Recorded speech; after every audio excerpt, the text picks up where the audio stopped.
Assalamualaikum warahmatullahi wabarakatuh. Selamat malam dan salam sejahtera untuk kita semua. Hadirin yang saya hormati, pada kesempatan kali ini izinkan saya menyampaikan sebuah topik yang sangat dekat dengan kehidupan kita tentang generasi muda, yaitu dampak kesuksesan Gen Z dalam media TikTok. Kita semua tentunya sudah tidak asing lagi dengan aplikasi TikTok. Platform ini telah menjadi ruang bagi banyak anak muda untuk berkreasi, berbagai ide, bahkan memperoleh penghasilan. Namun di balik kesuksesan yang terlihat di layar, terdapat berbagai dampak yang perlu kita pahami. Baik dampak positif maupun dampak negatif. Sebelum melanjutkan pidato pada malam hari ini, izinkan saya berpantun terlebih dahulu. Ke pasar beli pepaya, sekalian beli somai 3. Bikin TikTok niatnya bergaya, iseng-iseng malah berjaya. Baiklah, kita akan melanjutkan ke topik yang kita bahas. Hadirin yang berbahagia, kita hidup di era digital yang penuh dengan inovasi dan perubahan cepat. Gen Z, yaitu mereka yang lahir antara tahun 1997 hingga 2012. Tumbuh bersama teknologi dan media sosial. Tidak heran jika TikTok menjadi salah satu platform yang paling terpopuler di kalangan Gen Z.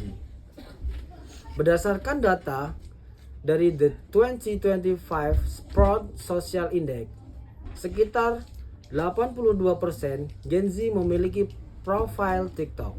Hal ini menunjukkan bahwa TikTok bukan sekedar aplikasi hiburan, tetapi juga menjadi bagian dari gaya hidup dan sarana ekspresi diri bagi generasi muda.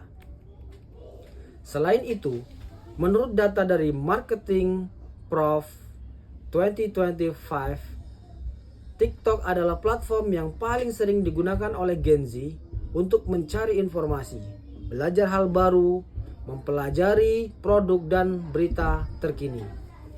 TikTok memberikan peluang besar bagi siapapun untuk dikenal melalui aktivitas dan keaslian kontennya.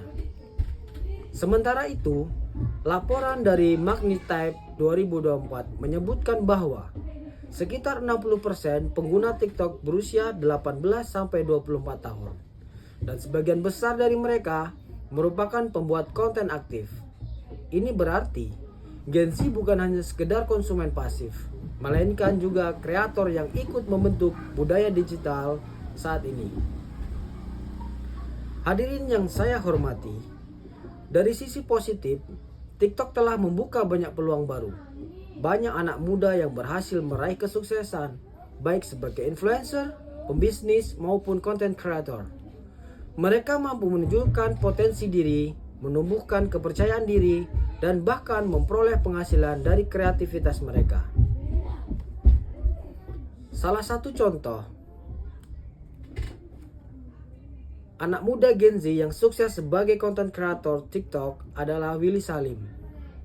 Bahkan saat ini menjadi content creator TikTok nomor 4 sedunia. Maka tak heran konten yang dia sajikan berupa konten berbagi ke masyarakat, mulai dari berbagi uang, HP, dan lain-lain sebagainya. Ada juga konten yang masak-masak, sehingga konten yang dia berikan bisa diterima di semua kalangan. Buat kalangan orang tua, mereka pastinya ingin berjumpa suatu saat dengan dia, agar bisa mendapatkan hadiah darinya. Dan buat kalangan muda, pastinya banyak yang menjadikan Willy Salim sebagai acuan kesuksesan di dunia TikTok, menjadikannya motivasi, bahkan sebagian membeli buku Willy Salim untuk menjadi bahan belajar menjadi TikToker yang sukses. Namun di sisi lain, tidak dapat dipungkiri bahwa pengguna TikTok juga membawa tantangan. Banyak pengguna yang menjadi kecanduan scrolling, kehilangan fokus belajar, dan kurang mampu mengatur waktu.